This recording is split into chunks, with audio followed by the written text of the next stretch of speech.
Hello दोस्तों, मैं हूं दिनेश की ओर। आप सबका स्वागत है न्यूज टाइम के ऊपर। दोस्तों, टॉक शोज की श्रृंखला प्रारंभ प्रारंभ करने से पहले हम अपने सभी दर्शकों को गणेश चतुर्थी की हार्दिक शुभकामनाएं देना चाहेंगे। ये गणेश चतुर्थी आप सबके लिए मंगलमय हो। आज बात करेंगे हम अ, अफगान अ, अफगानिस्तान के मुद्दे पर, कश्मीर के मुद्दे पर।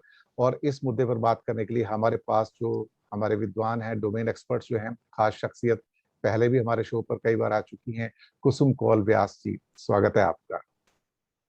नमस्कार। आपको भी गणेश चतुर्थी की बहुत बहुत बधाई हो पूरे परिवार के लिए, और मंगल कामनाएं हमारी ओर से। मेरी तरफ से भी सभी दर्शकों को और आपको भी गणेश चतुर्थी की शुभकामनाएं, और गणेश भगवान सबको सद्बुद्धि दे बिल्कुल कि सर। इस समय में हमको कैसे रहना है, उसके लिए सद्बुद्धि दे। चलिए, भगवान गणेश सबका भला करें, सबको सद्बुद्धि दें और विश्व में शांति लेकर आए, बस यही हमारी प्रार्थना है। मुद्दा अफगानिस्तान का है, मुद्दा कश्मीर का भी है। कल अभी 9/11 भी गुजरा है, तो बहुत सारी घटनाएं पिछले कुछ महीनों में इतनी तेजी से घटी हैं कि हम लोग शायद उसे एब्जॉर्ब भी नहीं कर पा रहे हैं। हम एक जोल्ट से संभलते नहीं है कि दूसरा जोल्ट अगले दिन शाम को सामने आ जाता है। बल्कि कल ही रात को मैं अपना आर्टिकल एक न्यूज़पेपर को भेज रहा था, तो मुझे काफी लेट हो गया लिखते लिखते, और फिर उसको मेल करते करते। तो अल्टीमेटली मैंने ये पाया कि we are back to Taliban 1.0, but we are talking as 2.0। And लेकिन जो घटनाएं घट रही हैं, जिस किस्म की पाशविकताएं हो रही हैं, जिस किस्म की रेस्ट्रिक्शंस हैं, महिलाओं और बच्चों के लिए तो शायद नरक से बुरी जिंदगी हो गई है। तो मैं तो इसे किसी भी हालात में तालिबान 2.0 मानने को तैयार नहीं। और मुझे नहीं लगता कि सत्ता आने के बाद वहां पर महिलाओं के लिए कोई स्थिति नहीं है, बच्चों की जो सेंसिटिविटी है उनके प्रति कोई चिंता नहीं है। कहीं ना कहीं वही पुराना तालिबान का जो ब्रूटल रूप है वही सामने निकल कर आ रहा है। मैं इस सारे मुद्दे के ऊपर आगे ज्यादा बात न करते हुए आपकी पहली टिप्पणी लेता हूँ। अ, आपने जो तालिबान की बात की कि वो 2.0 नहीं है, 1.0 है, तो उससे मुझे याद आया कि बामियान जो है, जो 20 साल पहले कि बुद्धा के इतने बड़े स्टैचू जो तोड़े उस वक्त 20 साल पहले, तो जिसमें उन्होंने आर्टिलरी डायनामाइट का यूज किया तालिबान ने, तो आज भी वो स्थिति वहीं पर बनी हुई है। यूनेस्को ने बोला कि हम उसका एक्चुअली तब से कंस्ट्रक्शन चल रहा है, मतलब रिपेयर का काम चल रहा है, बिकॉज इट्स वो बहुत बड़ा ही स्टैचू था, और उसके आजू बाजू जो एरिया दुनिया का थे, सबसे बड़ा मतलब स्टैचू। हाँ, माउंटेन में से क्रिएट किया हुआ था। तो उस पर काम करना, एक तो उसके फंड्स हैं, और काम करना मतलब बहुत ध्यान से काम करना था। तो अभी तक उस प्रोजेक्ट पर यूनेस्को का काम चल रहा है, जो अब बंद हो गया, फिर से बंद हो गया। और यूनेस्को के ऑफिशियल ने कहा कि वी आर नॉट श्योर कि हम फिर से कब काम करेंगे। और मीनवाइल ग्राउंड रिपोर्ट जो है, वहां जो गवर्नमेंट की तरफ से जो ऑफिसर थे, उन्होंने कहा कि तालिबान आए और हम जो इंस्ट्रूमेंट्स से काम कर रहे थे, जो मशीन्स का यूज कर रहे थे, वो सब ले गए। आधे का तोड़फोड़ कर दिया और आधे वो ले गए।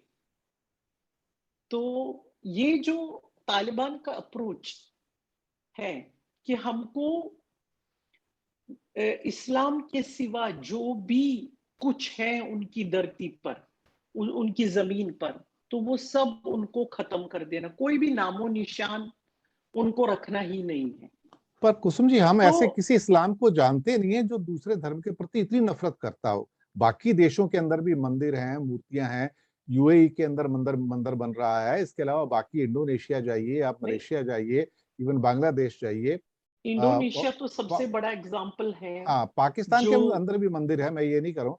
लेकिन वहां पे इस्लाम धर्म के मानने वाले सब हैं, तो इसका मतलब ये थोड़ी कि आप दूसरे धर्मों को बिल्कुल बर्बाद कर देंगे, खत्म कर देंगे। ये इस्लाम नहीं है एक्चुअली, देखा जाए तो। ये तो उसको नहीं, इस्लाम के नाम पे रेडिकलिज्म, बदनाम किया जा रहा है उसको। ये रेडिकल आइडियोलॉजी जो है, जो 9/11 पर ही अमेरिका को पता चला, वेस्टर्न वर्ल्ड को 9/11 पर ही पता चला, तब तक तो वो मानने के लिए तैयार ही नहीं थे। मैंने पहले भी कहा है कि जब कंडोलिना राइस अमेरिका से आई टूर पर एशिया में, इंडिया पाकिस्तान, तब इंडिया ने कहा what is happening in Afghanistan, what is happening in Pakistan, और उससे हमको क्या असर हो रही थी। टेररिस्ट कैंप है पीओके में, जो अमेरिका सुनने के लिए तैयार ही नहीं था उस वक्त। लेकिन जब 9/11 हुआ, तब उनको रियलाइज हुआ कि रेडिकलिज्म कितना बढ़ गया है इस्लाम के अंदर। जो इस्लाम, जो Muslims all over the world spread हो चुके हैं, जो फ्रांस में है, जर्मनी में है, हर किसी यूरोपियन कंट्री में। अब देखिए आप, ये जो अफगानिस्तान में हुआ, उसकी वजह से वहां से भाग रहे हैं अफगानी लोग। तो वो they are taking refuge in different countries of the world. Pakistan में जा रहे, आपने वीडियोस देखे होंगे जी कैसे उन्होंने गेट तोड़ा और पाकिस्तान के अंदर चल, कैसे वो तजिकिस्तान में जा रहे हैं, कैसे वो ईरान में जा रहे हैं। और ईरान नहीं चाहता है कि अफगानी वहां आए, तजिकिस्तान नहीं चाहता है कि अफगानी वहां आए, जी क्योंकि उनको लगता है कि हमारे देश को इससे नुकसान है, कुछ जी अच्छा नहीं है। जी लेकिन आप देखोगे कि ब्रिटेन ने इनिशियली 20,000 अफगानियों को पनाह दे दी, उन्होंने उनके लिए कैंप्स खोल दिए हैं, या दूसरे कंट्रीज ने। लेकिन ये इन द लॉन्ग रन कितना अच्छा होगा, ये मेरे हिसाब से तो अच्छा नहीं है। क्योंकि अरबियन कंट्रीज जो हैं, they are not giving refuge to any अफगानिस्तानी। ये सही बात है। उन्होंने ओपनली कहा ही नहीं कि वो हमारे देश में आ सकते हैं, हमारे मुल्क में आ सकते हैं। जी इसलिए ये एक सीरियस कंसर्न है for the whole world, not only for Kashmir और इंडिया या रशिया। जैसे कल ब्रिक्स का समिट हुआ, ये मीटिंग हुई, उसमें किसी ने तालिबान का नाम ही नहीं लिया, नहीं सिर्फ लिया। पुतिन ने लिया। पुतिन ने भी सिर्फ अफगानिस्तान के बारे में डायरेक्ट जिक्र किया है, बाकी सबने अवॉइड किया है, देखा जाए तो। उन्होंने, मेरे हिसाब से उन्होंने इसलिए अवॉइड किया क्योंकि वो देख रहे हैं कि अफगानिस्तान का यही फ्यूचर है, यही गवर्नमेंट बनाएंगे, इन्हीं की एम्बेसी आएगी, उन्हीं तालिबानों का ही कोई आएगा जो एम्बेसडर बन के इंडिया में आएगा। और अगर हम इनके अगेंस्ट कोई भी एक्शन लेंगे या कुछ बोलेंगे, शायद वो पाकिस्तान के साथ मिलकर हमारा नुकसान करें, थ्रू जी कश्मीर और थ्रू सम अदर एजेंसीज। जी ये भी हो सकता है, इसलिए प्राइम मिनिस्टर मोदी ने उनका नाम ही नहीं लिया। बाकी सब ने भी नहीं लिया, because I think they are realising this, that Afghanistan is now completely in the hands of the Taliban.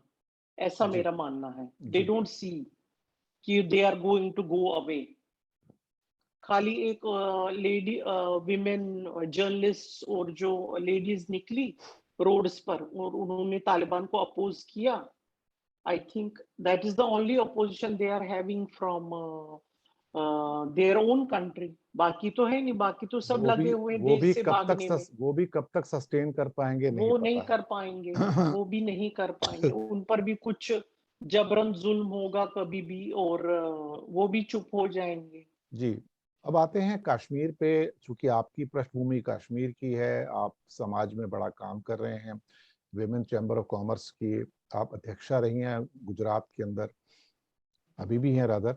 और कश्मीर को लेके जो चिंताएं हैं वो कितनी रियल हैं? क्योंकि सीआईए की ओर से वार्निंग आई हैं, रशिया की ओर से वार्निंग आई हैं, उनके सिक्योरिटी एडवाइजर्स वगैरह और बाकी ऑफिशियल्स मिल रहे हैं, प्रधानमंत्री मोदी भी अमेरिका जा रहे हैं 22-23 सितंबर को। तो कश्मीर को लेके कितनी बड़ी चिंताएं हैं भारत के मन में इस समय? और आप खुद कश्मीरी हैं, तो आप क्या सोचते हैं इसके बारे अ, अभी जो है, अभी हम इस वक्त दो पहलू देख रहे हैं कश्मीर के। एक तो पोस्ट आर्टिकल 370 के बाद जो भी हुआ, तो इंटरनेट बंद हुआ या कर्फ्यू लगा 6-6 महीना, और फिर कोविड आया, जिसकी वजह से लोग तो वैसे ही अंदर रहे, तो वो भी एक 6-6 महीने, 3-3, 2-2 महीने के का समय आया। तो कुछ लोग जो इस आतंकवाद का साथ दे रहे थे, उनको ऐसा लग रहा है कि हमारे ऊपर सप्रेशन हो रहा है, हम्म, हमको दबाया जा रहा है। ये एक अंदर-अंदर जो बात चल रही है कश्मीर के अंदर सप्रेशन की, तो वो शायद, और अभी जो गिलानी की डेथ हुई, हम्म। और उस वक़्त जो एप्रीहेंशन था गवर्नमेंट को कि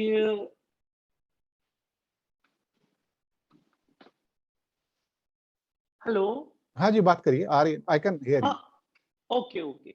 गवर्नमेंट को जो एप्रीहेंशन था कि शायद लोग निकलेंगे बाहर और कुछ ऐसा बड़ा होगा, तो इसलिए गवर्नमेंट ने, पुलिस ने कंट्रोल ले लिया उनकी बॉडी का, और उनको पास में ही हैदरपुरा शमशान में उनका एक सुपुर्द खाक कर दिया।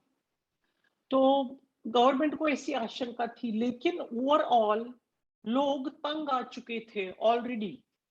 गिलानी का जो, उनका जो हार्डलाइनर इस्लामिस्ट अप्रोच था, उससे लोग ऑलरेडी तंग आ चुके थे, क्योंकि उनको लग रहा था कि हमको हमको पीस, शांति चाहिए, हमको ये हुरियत, सब नहीं करना हुरियत है। वैसे भी थोड़ा कमजोर तो हुआ है वैली के अंदर। कम उनको फैक्शंस होने के बाद, दो फैक्शन होने के बाद, और लोगों को जो समझ आया कि ये जो भी हो रहा है, कि उन्होंने अपने बच्चों को बाहर फॉरेन भेजा पढ़ने के लिए, वो बिजनेस कर रहे हैं, और ये गरीब बच्चों को 500 रुपए देकर पत्थरबाजी कर रहे हैं।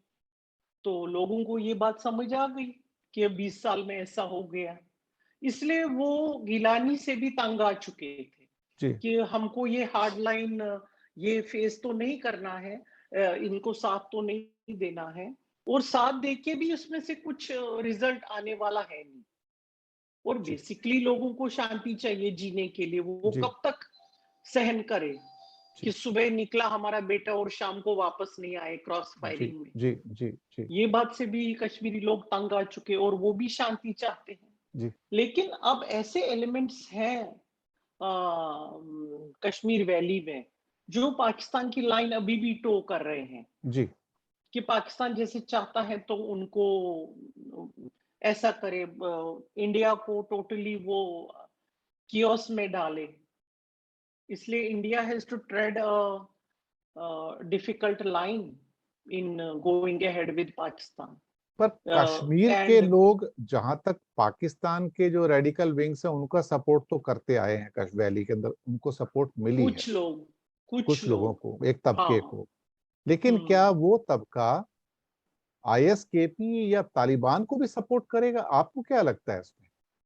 नहीं, मैं आपको बोलूं, जब ये तालिबान का सब हुआ, तो कुछ लोग कश्मीर में, वो उनके फेसबुक पोस्ट और सोशल मीडिया के पोस्ट पर से मैंने देखा कि दे सपोर्टेड द तालिबान, जी कि तालिबान उन्होंने कंट्रोल ले लिया अफगानिस्तान का, चलो वहां इस्लामिक लॉ आएगा, वो बहुत अच्छा है, वहां से होते होते हुए फिर पाकिस्तान आएगा, और फिर यहाँ भी आएगा।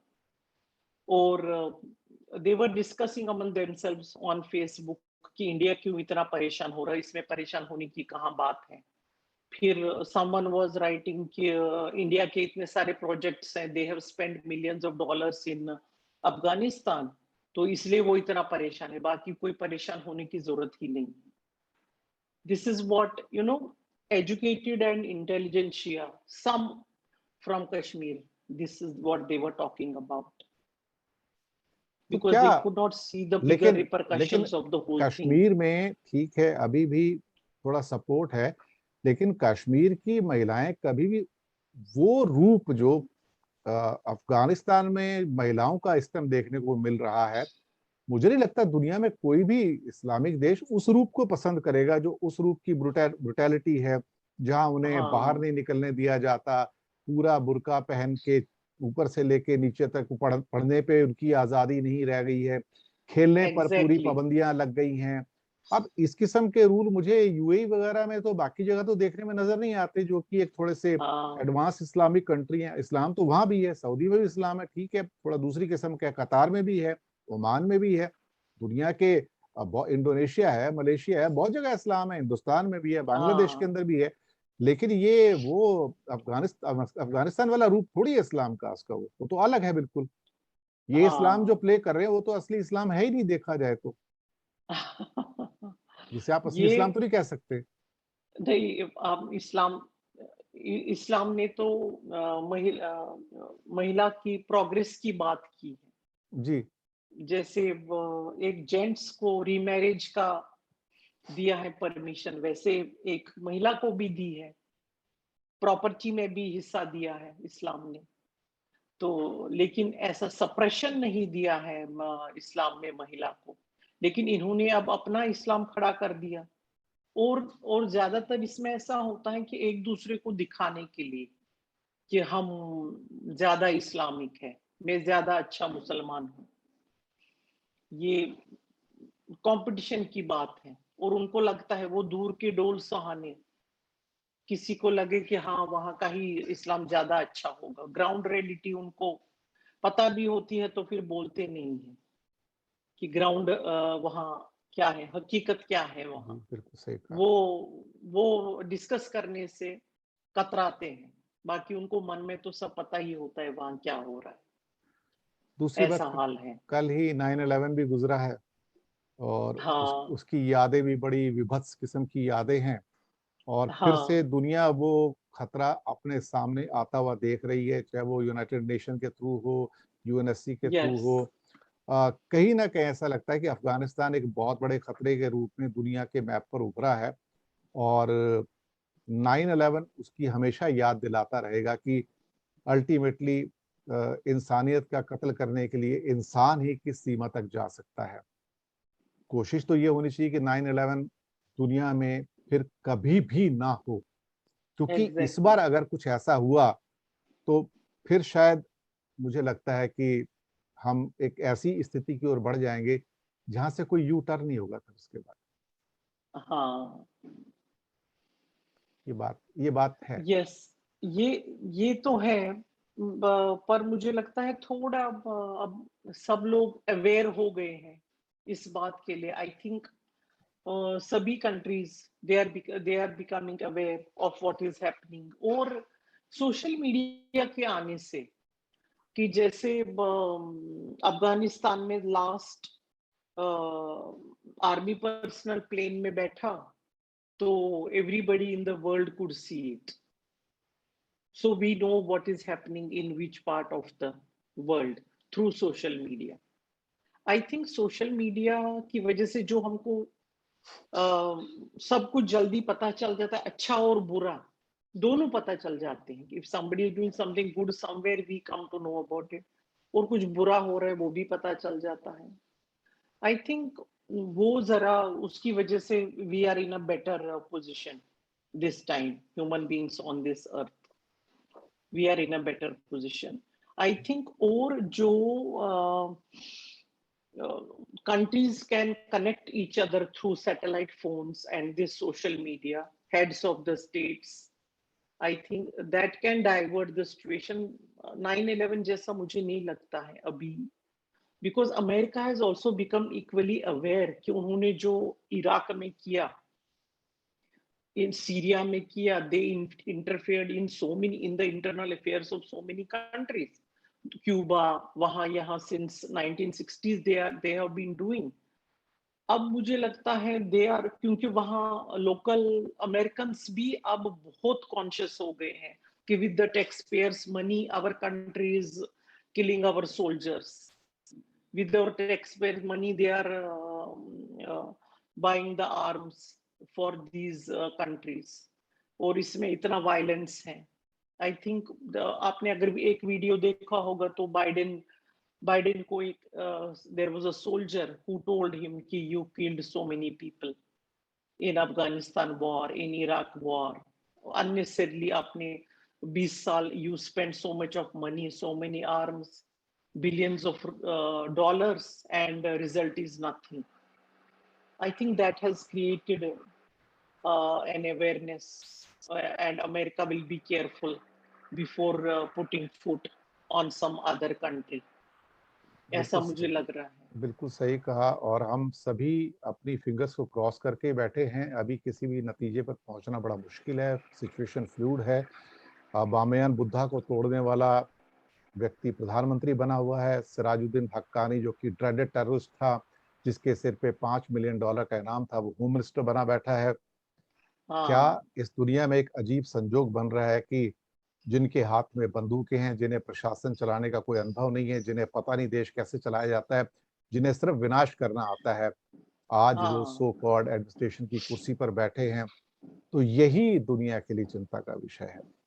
इन्हीं शब्दों के साथ बिल्कुल। दर्शक मित्रों हम लेंगे विदा, और कुसुम जी से पूछेंगे कोई आखिरी टिप्पणी वो करना चाहें तो दर्शकों के लिए जरूर कीजिएगा।